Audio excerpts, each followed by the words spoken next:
अफसून, अफसून, अफसून, अफसून, सब कुछ खत्म हो गया।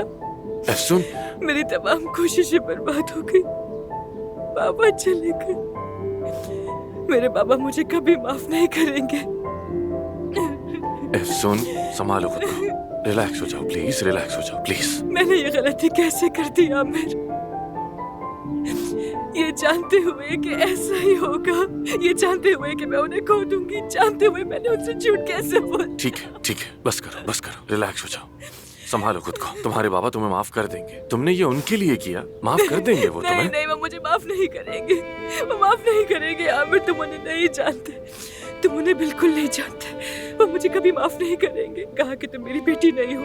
वो ऐसा कैसे कह सकते हैं मुझसे? उन्होंने मुझे अपने दिल से निकाल दिया। आमिर, वो ये तो ना कहते, बेशक मुझे मार डालते, पर ये तो ना कहते। निकाल दिया उन्होंने मुझे। अफसून, अफसून, देखो मेरी बात सुनो। अभी इन चीजों के बारे में मत सोचो। थोड़ा सुकून लो, रिलैक्स रहने की नहीं कोशिश हो करो। रहा मुझसे। अफसून। मैं सुकून से नहीं बैठ सकती आमिर, मैं नहीं बैठ सकती सुकून से। अफसून, मुझे नहीं संभालो मालूम खुद को। क्या करूं।